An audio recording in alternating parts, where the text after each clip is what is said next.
فبأي آلاء ربكما تكذبان ও আমার বান্দা বান্দীরা ও পৃথিবীর মানুষেরা রে তোমরা আমার কোন নিয়ামতকে অস্বীকার করো না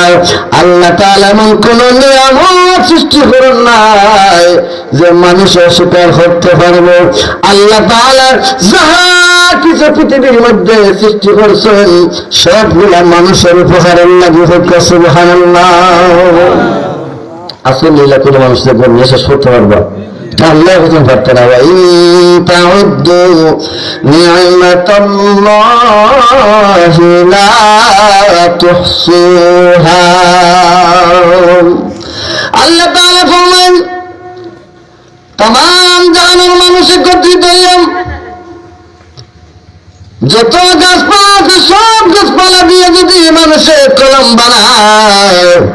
আর যত সাগর আছে নদী আছে সব সাগরের পানি দিয়া সব নদীর পানি দিয়া যদি মানুষে খালি বানায় আর সমস্ত মানুষ একত্রিত হইয়া আল্লাহর নিয়ামত লেখা শুরু হয় গণনা শুরু করে তার কলম শেষ হয়ে যাবে